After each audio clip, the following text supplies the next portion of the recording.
righty. So this is the historical part of the afternoon, where we give you a little lesson, a little history lesson about where we were and how we got to where we are now.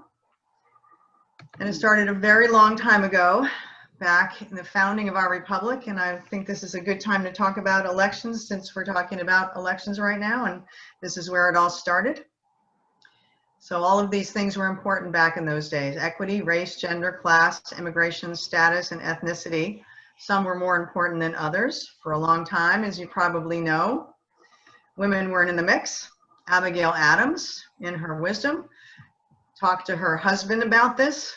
The interesting part about this, people know about remember the ladies part, but they forget about the other part, about the power of putting unlimited power into the hands of husbands, and how we have to always be careful of that. So that was one of the things. We will foment a rebellion if we do not get represented. So that was kind of interesting, that the extended part of that. We always hear the first part, we never hear the second.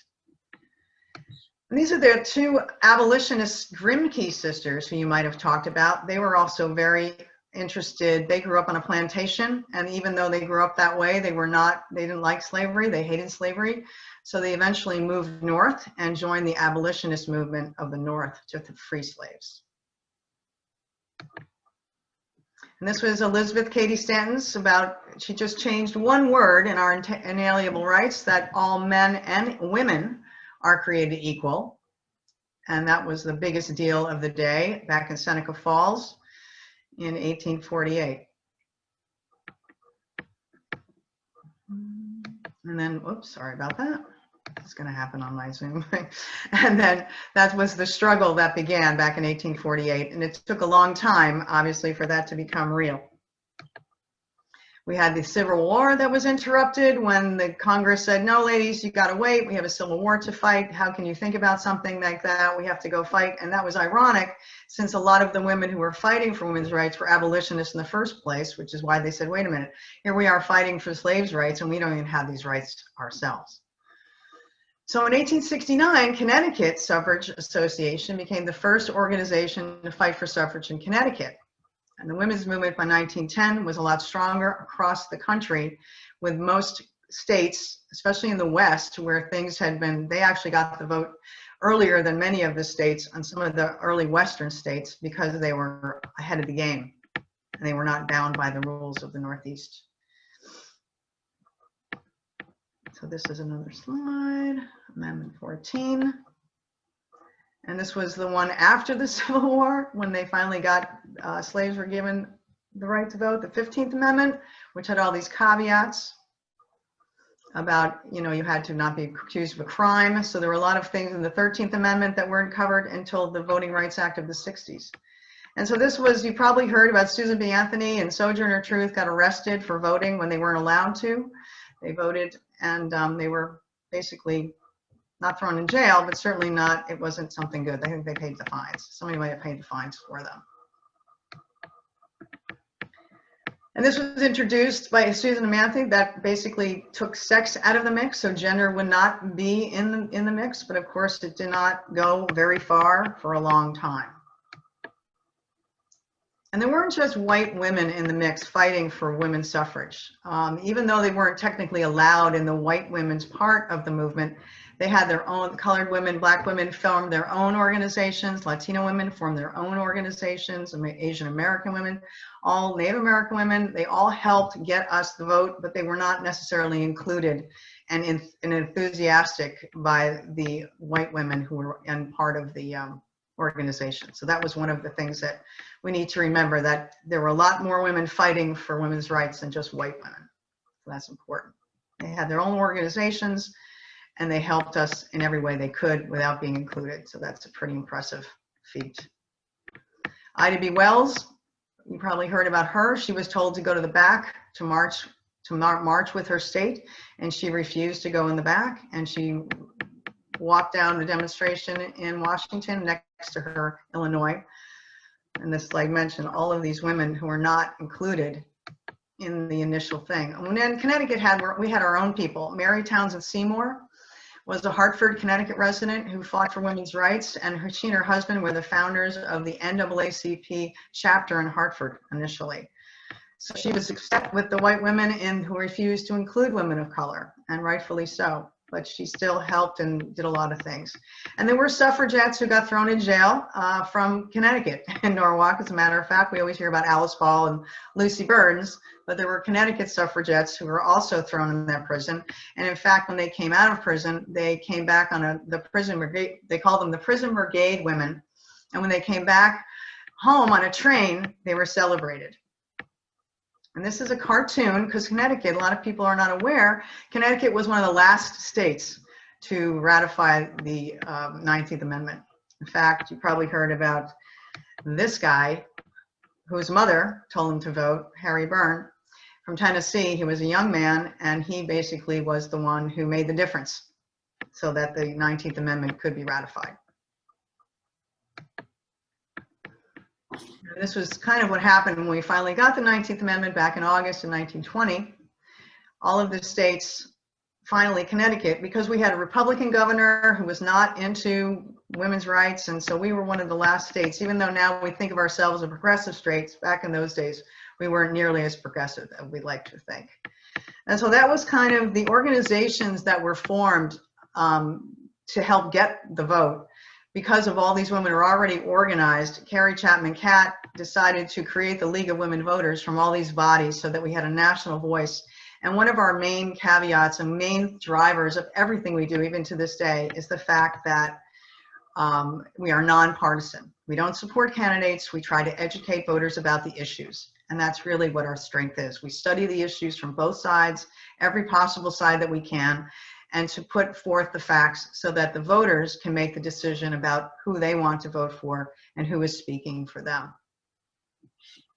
So now I'm going to talk a little bit about the process in Connecticut and how we do absentee ballots, because I know that that's a lot on people's minds now with COVID-19, and we were able to vote in the primary by absentee. In Connecticut, we have to remember that we are not a mail-in voting state, that our absentee ballot, sorry, my cursor is moving everywhere. Our absentee ballot process is really the exception, not the rule. Most people in the state vote in person. In fact, in our Constitution, it talks about the legitimate reasons for getting an absentee ballot. So because of our Constitution, we have this very limited form of absentee balloting, which when we're trying to expand it for reasons that we do now, that we need to now, it does make it difficult for us. Not everybody, we don't mail out ballots to people. That's not what we do. You have to apply and get an application and go through this process of applying and then getting an absentee ballot sent to you and then returning it. So we're trying to do right now in the state, we're trying to take a form of absentee balloting that isn't really, the infrastructure isn't really there to do it widespread. Usually we have this many people vote absentee for a presidential election and this many people vote in person, and now it's the opposite. So we're really trying to adjust, but we are able to do that through education. And we're hoping that some of this stuff, that if you have questions about it, we're here to answer them for you. But we also want to go through it just so you understand the process. And it starts with the application. And this is, if you haven't seen it already, I'm sure most people have gotten your application by now. I would suggest if you haven't gotten it by the middle of next week, you might want to download one and print it out, or contact your town clerk to see if they can mail one to you if you don't have access to a printer.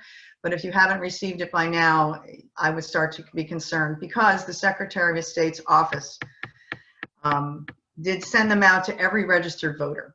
And you'll notice that these are the 6 ones that I talked about: the excuses, armed forces, absentee from town, illness, religion, poll worker responsibilities, physical disabilities. And then on top this year, all voters are able to check the special session for COVID-19. So that is the one we're going to do, excuse me. And this is up here where the town clerk will fill in your information. They'll check your information to make sure that you are a registered voter. And if they're not, they will contact you, especially if you give them a place to contact you, a phone number, email address. So there is some kind of something wrong with your application, you won't waste time not knowing, and they can call you back and get that information to you.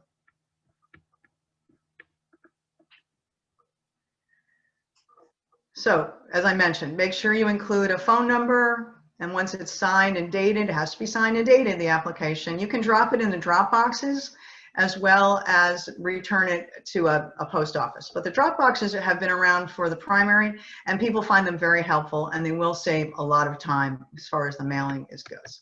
Once you're all set and you're a voter and everything is kosher, you will get in the mail a ballot. You'll get a ballot package, we call it, and it's the ballot, the inner envelope and the outer envelope, and the instructions. Follow those instructions very carefully.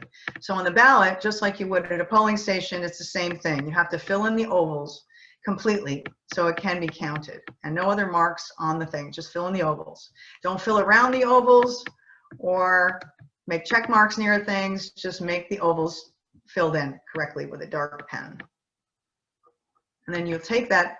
Once you finish it, you complete it and put it into the inner envelope, which is marked B. It's an A, B, C process. And then you have to date it and sign it and seal it. If it's not dated and signed, it won't be counted. So keep that in mind. And here's the thing that you get when you go to a polling place that you don't get for an absentee ballot is a do-over. You can't go and get another one and turn it around. If you do, it's a whole nother process. It's very difficult to do. So try to do things as carefully as you can. Pay attention to those instructions and fill it out and sign it and date it where it's required. So then you fill out it, you seal it, date it, and you put it in the outer envelope. This is the envelope that can either get mailed back this year. Everything will have postage paid, so you don't have to worry about postage if you want to just pop it in the mail. Or as I mentioned, you can use those drop boxes, which have they're everywhere. Every municipality has at least one. Some of the bigger towns and cities have more than one in different locations. Some have them at libraries. Some people have them at police stations, but usually there's at least one at the town hall or city hall. This is what they look like in case you haven't experienced the drop boxes. They're pretty big. They're pretty secure. They're attached to a cement slab. They're hard to break open. So they're very safe. We suggest that you turn those around as quickly as possible once you receive your ballots. Ballots will start going out on October 2nd. Applications have already been, most of them have been received, but again, there's still time to get your application in if you haven't received one. And you can also go to the polls. Not everybody has to vote absentee. If you've been going to the supermarket and Trader Joe's, trust me, the polling places are probably just as clean as a Trader Joe's. And we have PPE and plexiglass everywhere. There's social distancing. People are wearing masks. So it's going to be very civilized and it should be fine. I would not worry about anything this year. It'll be like any other. It's a very safe way to go. And a lot of people are concerned about mailing and things that they've heard in the national news, which doesn't really apply to Connecticut. We are very safe and we are very open about our processes. And we're also very good. Most places are very good about keeping their voter rolls up to date. And the town officials who are Republicans and Democrats, they all work together to make sure that every vote counts. So, and this is part of the Denise Merrill's plan for keeping the polls safe. And it's a long 11-page document about all of the protocols that have to be done on election day so that people are safe from COVID-19. And that's 6 a.m. to 8 p.m. And one of the things that everybody does not realize are how many eligible voters don't bother to vote. This is a real problem. Because what happens is if not everybody votes, then our democracy really isn't as representative as we'd like to think. It's really about who shows up and who turns out. So that number netted to 46.9% of people who did not vote in 2016, which is unusual because that's a presidential year. Most people vote. But even in presidential years, it's hard for our country to get the numbers that other democracies have. So we really have to do a better job on getting people to turn out. And this is some of the, this was from 2016, the statistics, so it's kind of interesting how things have gotten a little better. And these are some of the reasons that people in Connecticut talk about why they didn't bother. Illness, out of town, I forgot, not interested, too busy, transportation problems, didn't like the candidates, bad weather. Some of these are good excuses, some of them are not so good. I don't really think that even if you don't like anybody, it's better to vote than not vote. Politicians pay attention to who's voting. They pay attention to who's calling them. So you want them to pay attention to you and what you need in your town, in your city. We always tell people to have a plan so that any of the obstacles that we just talked about aren't an issue. How are you going to get there if you're going in person? If you're going to mail it, do you have the time?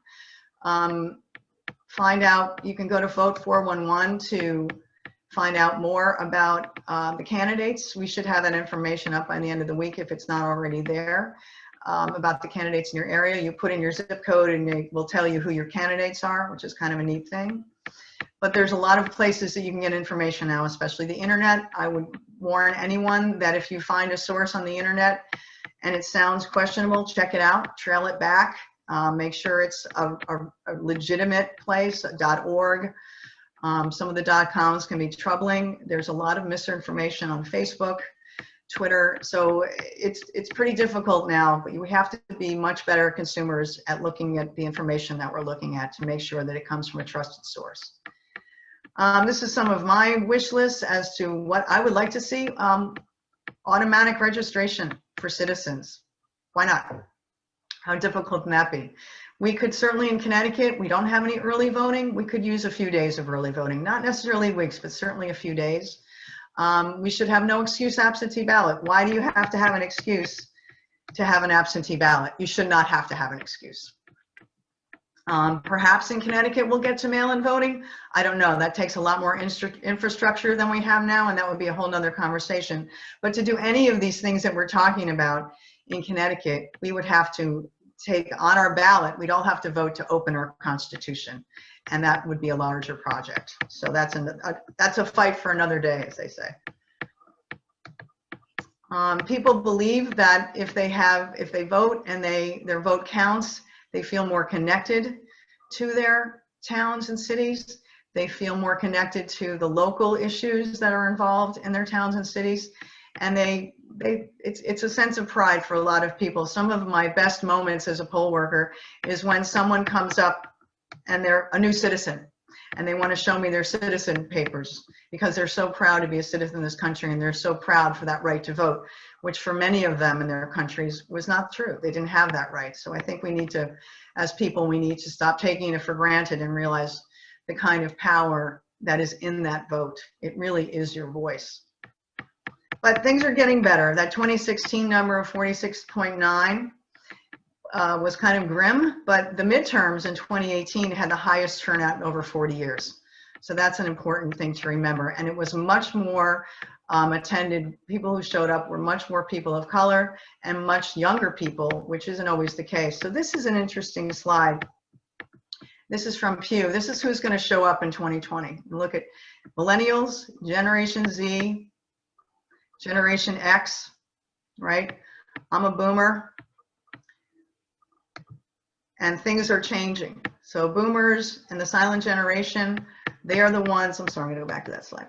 They're the ones that are becoming less of the population who are voting, and more of the younger people under 50 and under 55 are showing up to vote, which I think is a great thing, because it's definitely, my time is past, it's time to pass that torch and get everybody else involved who should be involved. We should all be involved, but you can see by these numbers that usually young people don't show up. And I think that's going to change. They're a lot more involved now and a lot more engaged than they used to be. I know I've been to the Parkland survivors a couple years ago. They came to Newtown and did a voter drive for young people. The Black Lives Matter movement, Me Too, all of literally on the streets are changing the way young people and others look at elections and realize the importance of how important it is to participate and vote.